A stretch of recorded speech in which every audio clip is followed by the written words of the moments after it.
Bonjour à vous les amis des chiens, bienvenue sur notre chaîne audio podcast Canicurieux du Centre Canin Éduxtucieux, exclusivement dédié au service du chien.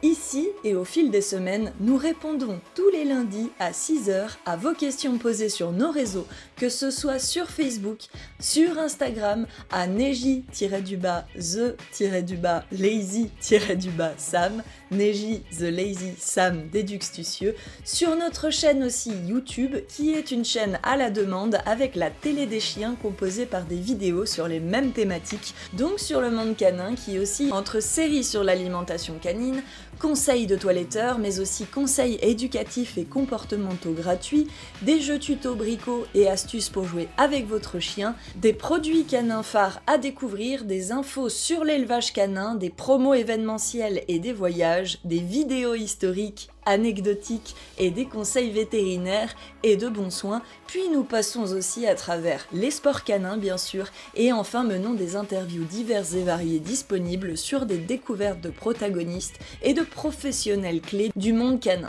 Si ces podcasts vous intéressent et que vous les appréciez, n'hésitez pas à vous abonner s'il vous plaît et à nous mettre des petites étoiles afin que nous puissions plus régulièrement vous offrir du contenu et bien sûr poursuivre cette chaîne pour nous soutenir.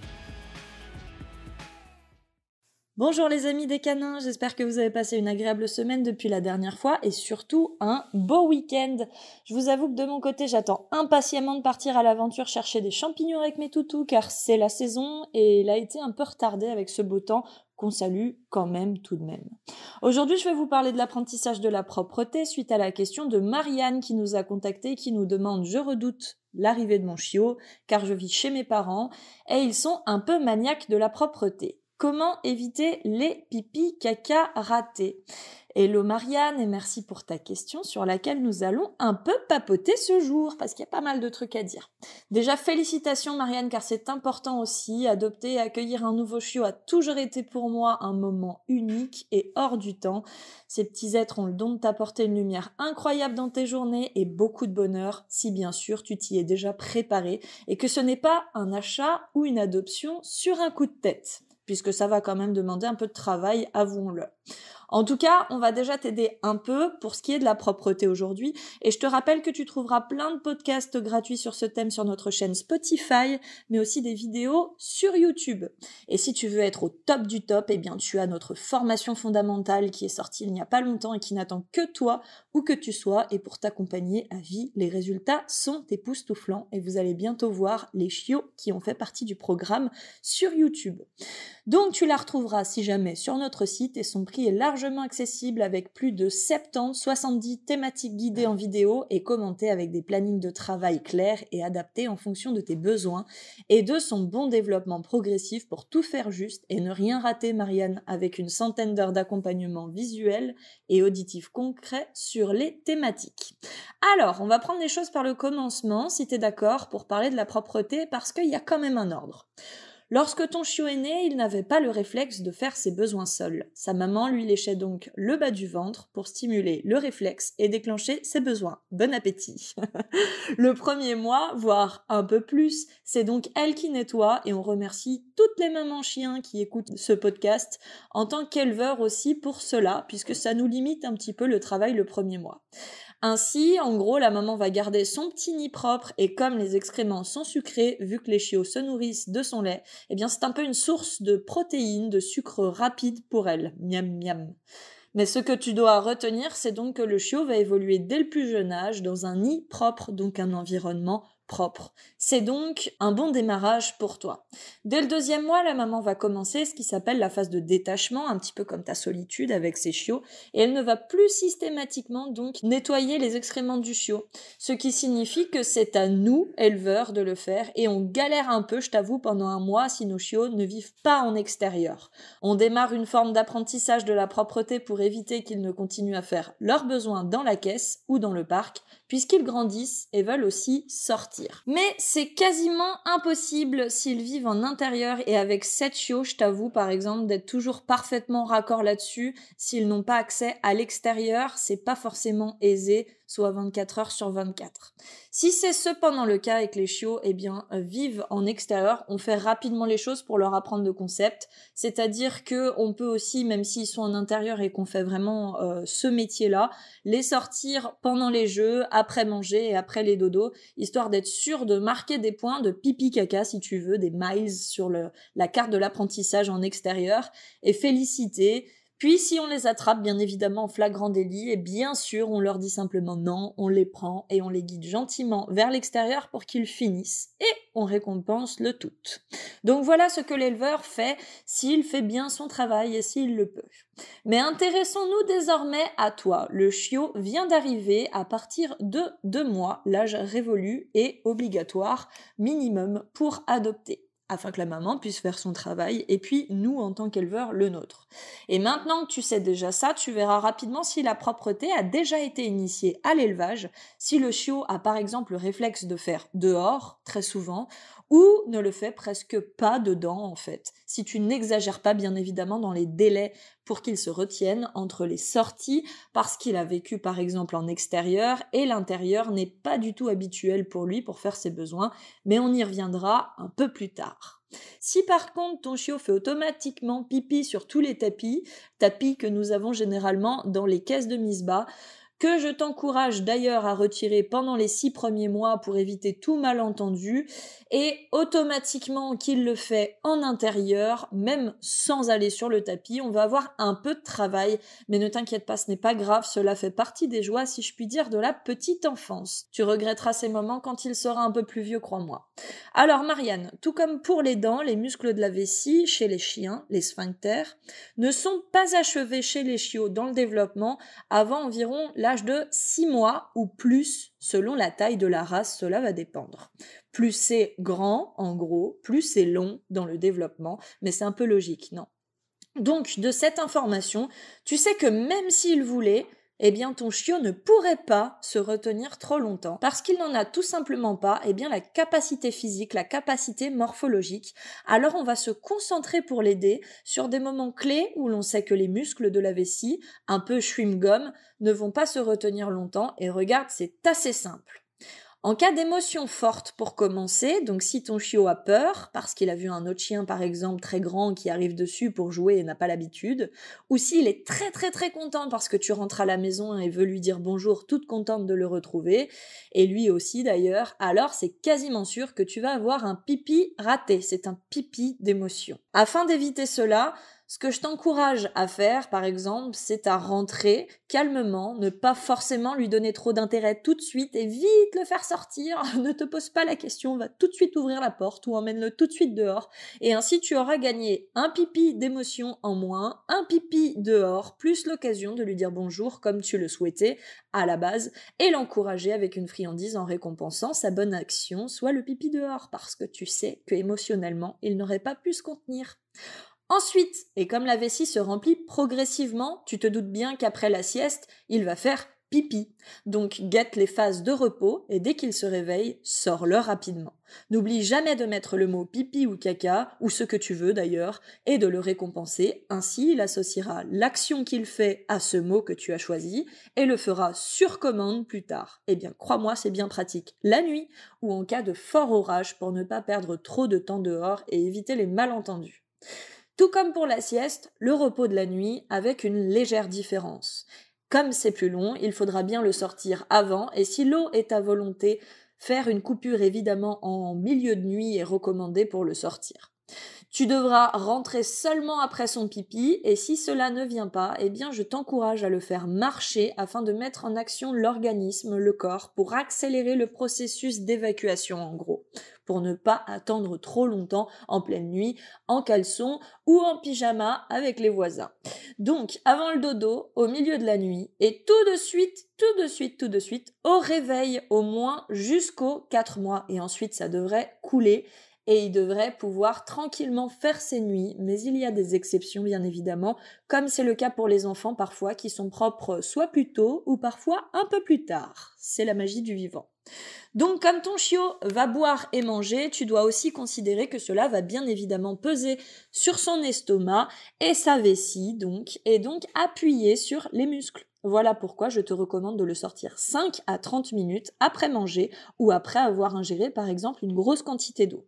Ensuite, on revient, hop, un petit peu en arrière, mais différemment, sur les émotions fortes et l'organisme qui s'active. Cela accélère donc tout le processus, si tu l'as bien compris, ce qui veut dire que si ton chiot joue avec toi ou avec un autre chien et s'éclate avec ses jouets tout seul, par exemple, à un moment, fatalement, comme il s'excite, il va s'arrêter pour tout lâcher. À toi de gérer cela et de bien l'observer pour bien le sortir après la phase de jeu ou durant la pause de la phase de jeu. En tout cas, pour ce qui est après de la solitude et du détachement, que tu devrais aussi expérimenter et travailler dès la 2e semaine de son arrivée chez toi, je te suggère de faire des paliers de 10 minutes avec par exemple le courrier à retirer ou la douche, de 30 minutes ensuite en allant chercher le pain, puis 1 heure et augmenter par palier d'1 heure. Et pour la solitude et l'apprentissage, tu retrouveras donc encore une fois tout le nécessaire pour t'aider dans notre formation en ligne avec plein d'astuces. Mais vas-y progressivement et observe surtout ton chiot, observe ses capacités qui vont se développer petit à petit, même en termes d'horaire. Vers 6 mois, tu y verras beaucoup plus clair et tu n'y penseras presque même plus car tout sera déjà mis en place s'il arrivait dès les 2 mois chez toi. Pour la notion acquise de propreté, c'est assez simple. Par exemple, si ton chiot te mordille, se dirige vers la porte et s'agite, c'est probablement qu'il a compris qu'il devait faire dehors. Le reste ne sera donc pas de sa faute, mais plutôt de la tienne si tu ne mesures pas correctement, par exemple, tout ce qui a été évoqué précédemment à prendre en compte. Donc, il a compris la notion de propreté puisqu'il se dirige vers la porte, s'agite et essaye de te faire comprendre qu'il veut sortir. Cependant, s'il n'a pas le choix, le pauvre, il va sans dire qu'il va se faire dessus, dedans, faute de savoir ouvrir une porte avec ses pattes. Mais tu peux aussi lui apprendre par exemple le buzzer pour te le signifier et sortir par exemple une fois qu'il a actionné le buzzer devant la porte. D'ailleurs, on en parle sur YouTube si cela t'intéresse. Et il l'actionnera donc pour te prévenir qu'il veut aller en gros aux toilettes. C'est ce que j'avais fait avec ma petite Jenna. Dans les parallèles que l'on peut évoquer, mais il y en a plein. On peut avoir le cas du chiot tout timide qui n'ose pas faire ses besoins dehors. Et ça, franchement, ça sert à rien de l'engueuler. C'est probablement parce que l'éleveur ne l'a pas développé sur l'extérieur et il a donc peur des odeurs et se sent menacé par l'environnement. Il fait donc là, en gros, où il se sent en sécurité, c'est un peu comme nous, c'est-à-dire chez toi, dans son confort, dans son environnement. Donc sur ce point, le côté positif, du coup, c'est que tu as bien géré l'association serein du foyer et la solitude sera probablement facile à gérer, vu qu'il se sent très bien chez toi. Néanmoins, pour remettre ça en place et en ordre, tu vas devoir exagérer les temps selon les actions clés que je t'ai évoquées juste avant en extérieur pour le contraindre, en gros, à faire pipi dehors. Par exemple, tu te lèves et là tu mets une gamelle d'eau dehors et en plus tu le fais bouger et en plus tu attends avant de rentrer, pas tant qu'il n'a pas fait pipi et donc que vous n'avez pas gagné tous les deux. En forçant les choses au côté morphologique et avec ces instants clés, tu vas bien évidemment réussir à marquer des points sur l'extérieur. Mais tu peux aussi faire une récompense inversée. Mais uniquement, d'accord, pour ce chien-là qui ne veut pas faire pipi à l'extérieur parce qu'il est trop timide. C'est-à-dire que tu vas lui montrer que s'il fait dehors, eh bien tout de suite, tu vas rentrer et le remettre en sécurité dans la maison puisqu'il se sent bien à l'intérieur. C'est donc une récompense inversée, mais je t'encourage bien évidemment à le développer rapidement, socialement, dehors, en partant à l'aventure, et surtout en le faisant découvrir et apprécier l'environnement pour se rassurer, puisque tu ne peux pas continuer comme ça.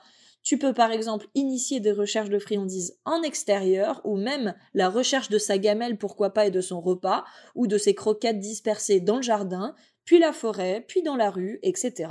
Il va donc jouer, manger, donc prendre du plaisir et rapidement se sentir bien en extérieur, en harmonie et en sécurité. Ce que nous voulons finalement, mais encore une fois, tu as plein d'exemples dans la formation en ligne sur ce sujet.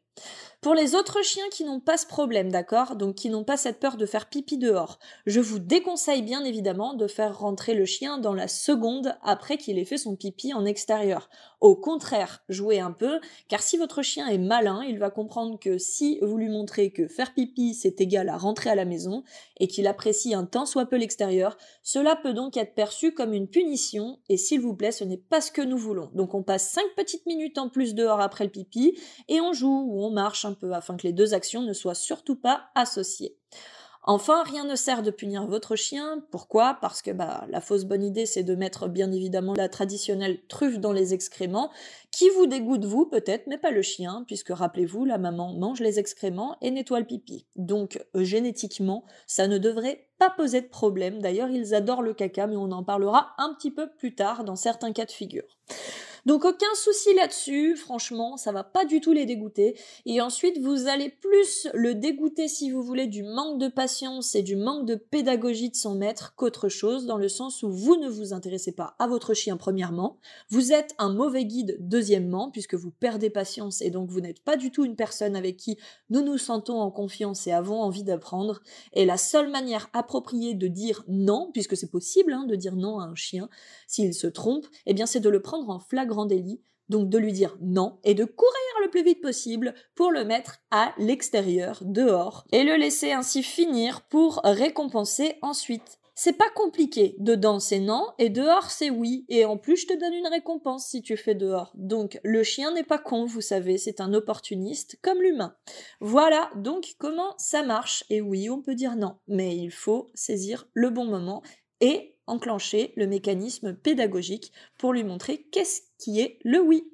Si vous punissez après coup de manière inappropriée, je vais vous donner la fin possible de l'histoire. Vous punissez donc après coup, en rentrant, et non pas en flagrant délit. Le chien a donc peur de vous, puisque vous êtes toujours en train de gueuler et de vous énerver, mais il n'a pas compris vraiment pourquoi vous étiez aussi con. Pourquoi ?